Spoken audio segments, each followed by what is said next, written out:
Well, hi everybody. I'm just going to do a little tutorial. It was actually not really a tutorial. Edward asked me a little while ago if I could make up for him something like a canvas background to use in some of the demonstrations that he wants to make. And so I thought I could easily do that, but I just thought it might be instructive and interesting to follow along and just see how I go about doing something like that. Now, I'm not quite sure what I'm going to do here, so this it could be, it could turn out as rubbish, or we might get something useful. I hope we'll get something useful. Um, I'll try and explain as I go along what I'm doing, and hopefully it'll make a little bit of sense, even if you don't have lots of Artmatic knowledge. Um, I'm in Artmatic Designer 6, which is where you need to be able to do the things I'm going to do. So earlier versions of Artmatic, you can follow along, but you'll probably find that there are things that you find a little puzzling because things have changed somewhat in AM6. Okay, so I've just opened up Artmatic. Where we are at the moment is just like a standard boot up screen, just the normal random screen that you get when you boot up. Um, but I don't want that. I'm going to change that to a basic scalar tree.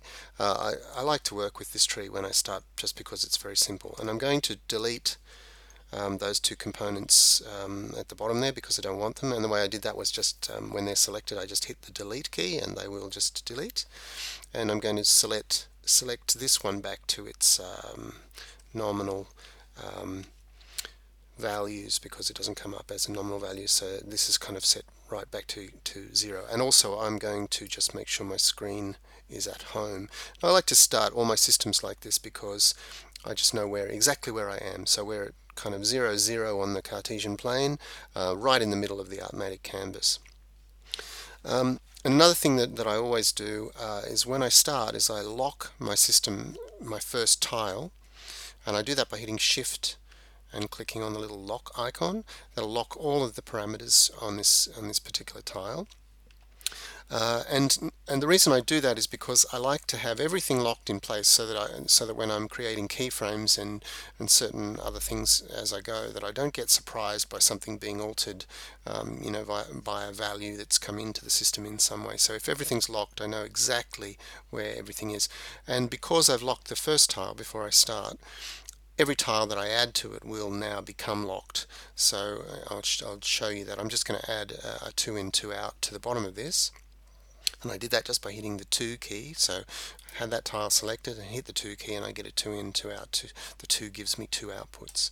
And you'll see that that's locked also. Every tile will be locked as you do this. Now, so to think about making a canvas type of texture, you really need to think about what it looks like, and generally canvas has got some kind of weave in it, so it's sort of like crisscrossy kind of weave. So that's what we're going to look for, something that will give us, that as a basic setup. So there are a few tiles that will do that kind of thing. One of them is a 2 in, 1 out tile. So I'm just going to add another tile to the bottom of this. If I hit a 2 key here, I'll get 2 outputs. If I hit a 1 key, I actually want a 2 input, 1 output tile. But if I hit 1, I'll get 2 1s, which I don't really want. There are reasons that happens, but I'm just going to delete one of them. And now by option clicking on this, I'll get the option to change the input. So I'm going to change it to 2 inputs here. Okay, so there's another way I could have done that as well. So let's do this. So if I just add a tile to it, okay, I can actually, by control clicking, I've got this little thing that allows me to choose what tile I want. So I'm not limited. So the option click tells me whether I can place it with outs or ins, and this one gives me a whole series of options. I tend to use this one most of the time because it's just faster. So I'm going to use a 2 in, 1 out, and you'll see the default thing that happened was that it connected the one orphan input there straight up to the Y at the top of the parameters.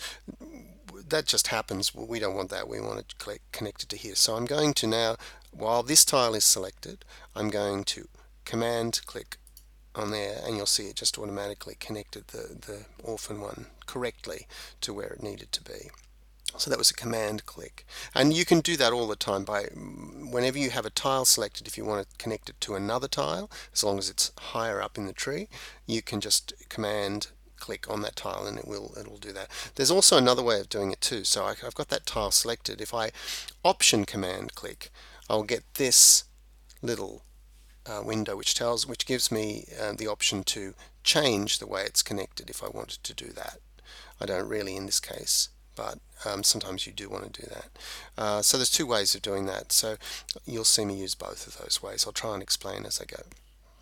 Okay, so the reason I put this one in here is because I know that there is, in the preferences here, we've got a little grid thing. So that would give me a grid pattern which I could possibly use. Obviously it's kind of way big there, so what I'd have to do is change the scale of the little grids in it if I wanted to do that, to make it smaller. There's also another one that I can use, and that's a 3 in oops, that tile, and you'll see that because it's a 3 input tile, it's connected its third input automatically to the Z coming down there, or the Z as the Americans say. So I know there's another one here which is another 3D grid. This one is kind of probably a little better because it's got a frequency on it which I can kind of rack right up. The other one I could have changed the frequency, but I would have had to have done it with a scale tool, and that's just a different way of doing it. I could easily have done that. In this case it's frequency, so it's a little bit more flexible for this purpose. In the case of a 3 input tile like this, there is actually a Z value coming down to it, so it's actually a 3-dimensional grid, but at the moment we're just looking at the output of 2 dimensions of it because it's obviously not taking the third dimension into account. And you can use any of the 3-dimensional components like this. You can just use the 2D dimension of it, because if you're just making a flat image it doesn't really matter. So it's kind of, that goes on to a discussion about using all kinds of different tiles in different ways in Artmatic. It's just math, so you can actually do whatever you like as long as it works. It's fine. Anyway, but in any case, I'm not actually going to even use this tile because this would work. I could make this work, but I think there's a nicer way to do this, and it's with one of the more recent tiles. So I'll just delete that one. Add another one here, and I know that this one exists because I've played with it in the past. I'm going to put a 2 in 4 out here, and in this I'm going to find where is it now? Interlaced grid. One thing that's happened here is that because this is a 4-out tile, it's carrying an alpha channel, so it means that you've got the background is transparent. We don't want that in this particular case, but I do want to have access to what's coming down the alpha channel. So what I'm going to do is I'm going to add a component to it, and I just hit the 4 key then. That'll give me 4-out component. And now the other thing I'm going to do here is I'm going to, by hitting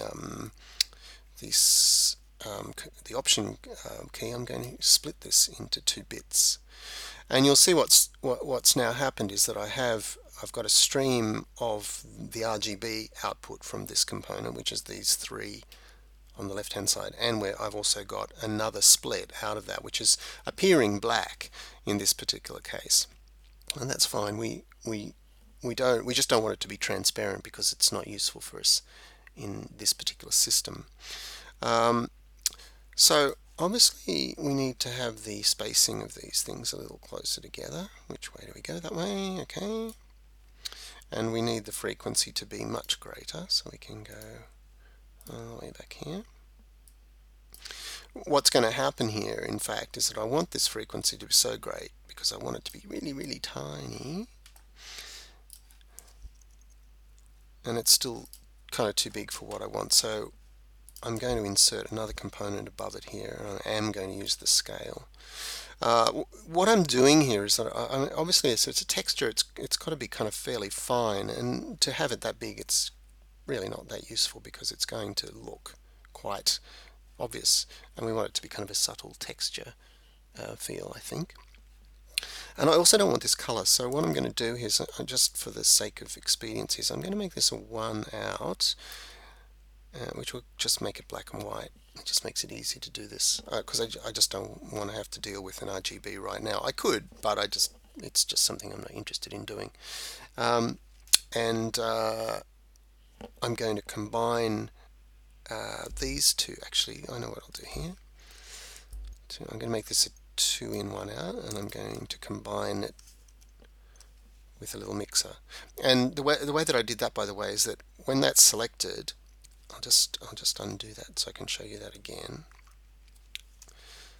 Okay, so I'll make another one. So I've just made a 1 in 1 out, but I want it to be a 2 in 1 out. So I just go 2 in 1 out by hitting the Control key, and then if that's selected and I go Command click, it will automatically just select the other leg of that, which is just a quick way of doing it. I apologize if I do things here which you don't understand, because I do tend to, so much of this stuff is second nature to me now. I just do them automatically without really thinking about what I'm doing, but I will try and explain things as I go. And the reason I've done this, what I'm doing here is I've kind of put in a mixer, and I'm mixing the alpha channel and I'm mixing the RGB channel together. At the moment it looks exactly the same as it did before, but I'll show you something.